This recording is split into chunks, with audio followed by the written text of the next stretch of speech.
Thanks for inviting us in at 6 o'clock, and we begin tonight with an adult and 4 teens facing charges including armed robbery and resisting police after 2 carjackings on the northwest side of Indy. Now, both victims are okay, but several of the suspects are young. And as Jenny Runevich reports, one is only 13 years old.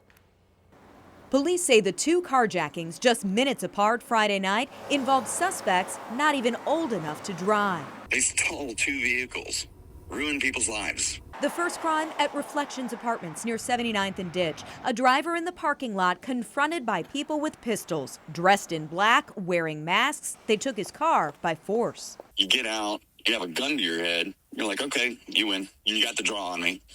And then you get out, and then everybody else has to show their weapon, too. You know, there were 3 more guns. 15 minutes later, and about a 5-minute drive away, investigators say crooks struck again. Another carjacking, this time at Crystal Bay Apartments. Same scenario, masked thieves with guns stealing an SUV. The suspects, a 20-year-old man, a 17-year-old boy, a 15-year-old girl, and 14 and 13-year-old boys. 13. That's insane. And they're just able to have these guns? How does that work? It's disappointing that we, again, have someone that young involved in criminal activity of this nature, firearms, putting someone else's life, a victim's life, putting a gun to someone, that's just not tolerable. Metro Police caught the young suspects quickly thanks to license plate readers spotted the stolen vehicles on Georgetown Road.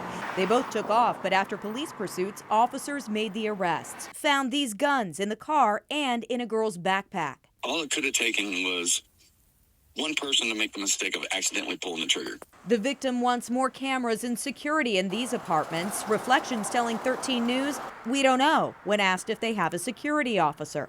Plus, he hopes the juveniles accused face justice. I don't know what the solution is, but something has to happen. How do we do better to engage them to know what's wrong and what's right? Sobering questions after 2 brazen acts of violence. In Indianapolis, Jenny Runevich, 13 News.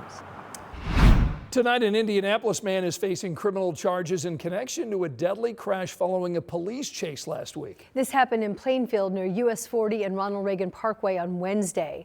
Sidoni Pettis faces multiple charges, including resisting law enforcement and causing death while operating a motor vehicle. Police are telling us that Pettis tried to run from police after they tried to pull him over because the car he was driving was reported stolen. That's when police say Pettis hit another car, causing it to catch fire. A 2-month-old baby was killed in that crash. The baby's dad and 3-year-old brother were taken to the hospital. Tonight, police are investigating a crash that left several people hurt in Noblesville last night. Investigators say that a man was driving along Greenfield Avenue when a car pulled out in front of him at Promise Road. Several people came to assist the 2 drivers, and that's when an SUV crashed into one of the cars, causing it to hit 2 of the people who came to help. 3 people were taken to the hospital in critical condition. The first of 2 murder trials is now underway for a man who's accused of shooting and killing his ex-girlfriend outside of a daycare center. Orlando Mitchell also faces a death penalty case in the murder of a Marion County Sheriff's deputy. Our Rich Nye is at the Community Justice Campus tonight after the first day of testimony in this first trial. Rich? And Marie and Scott, these 2 trials will be heard in the order that they occurred. So in this first case, the attorney for Orlando Mitchell told the jury today that her client is not guilty of murder by definition. She says that there's no doubt that Mitchell did in fact shoot and kill his ex-girlfriend, Crystal Walton. Now, this video that we'll show you of Mitchell is not from today's court hearing. We're not allowed to have a camera in the courtroom for this trial. This is from a previous hearing. But several of Walton's family members were in the courtroom today, and Walton's mother was the first witness today. The prosecution says that Mitchell staked out the daycare in September 2022 and waited for Walton to drop off their 1-year-old son. When she came back to her car, he shot her in the head, torso, and leg. She was dead before help could arrive. The defense says Mitchell snapped because a protective order was not allowing him to see his son.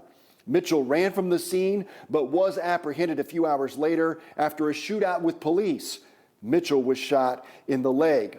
And then we get to that other case, which happens in July of 2023 when Deputy John Durham died of strangulation death right here at the Marion County Community Justice Campus when he was bringing Mitchell back to the jail from a transport at the hospital. That now is a death penalty case. There's no trial date yet set in that case. This case will be decided first. All right, that's Rich Nye reporting live for us tonight from the CJC. Thank you. Angela? Anne Marie and Scott, morning sunshine. We enjoyed that. Now we have cloudy skies over central Indiana. As you can see, temperatures in the low to mid 30s. We will stay there over the next several hours, but it will be dry. Tracking 2 storm systems this week. The first arrives early tomorrow morning. The second will have an impact Wednesday afternoon, Wednesday night into early Thursday. Let's focus on storm system 1, already prompting winter weather advisories for the far southern sections of our state. That's where we could see a couple of inches of snow. Northern parts of Kentucky under winter storm warnings. When you join us at 11, a couple of flurries possible, but the steadier light snow will arrive just before sunrise on Tuesday. This is Future Track 13 at 4 o'clock tomorrow morning. Expect some slick roads with accumulating snow of an inch or 2 south of I-70. All right, Angela. We got the full forecast coming up. Dozens of advocates for the unhoused and underserved came over to the Indiana State House today. They came to speak out against a bill that would allow police to arrest people living on the streets or in encampments. Our 13 News State House reporter Emily Longnecker listened to both sides of the debate today. Well, under the bill, if police found someone sleeping on a sidewalk or a street or in an encampment area, the first time police would give them a warning and offer to take them to a shelter. If they didn't move within 24 hours, police would arrest them and take them to jail. That could lead to the person facing a $500 fine and up to 60 days in jail. House Bill 1662 was authored by Republican State Representative Michelle Davis. Similar bills have been passed into law in other states. Several people testified against the bill, saying it criminalizes homelessness. The worst possible response to their circumstances is to arrest them, saddling them with a criminal record that only deepens their hardship, entangling them in costly court proceedings, fines and fees that put them further behind, and bench warrants that make stability even more elusive. Many who testified said the real problem for lawmakers to tackle is providing more affordable housing. One person with the Cicero Institute, a nonpartisan public policy organization, testified in support of the bill, saying it would save lives. This bill creates 2 things we desperately need: pressure for these folks to move inside and off the street, and a last resort to save lives. The goal of this policy is not for a single person to go to jail, but in extreme circumstances, law enforcement must intervene to save lives. The bill's author, Republican Representative Michelle Davis, sent 13 News a statement about the bill.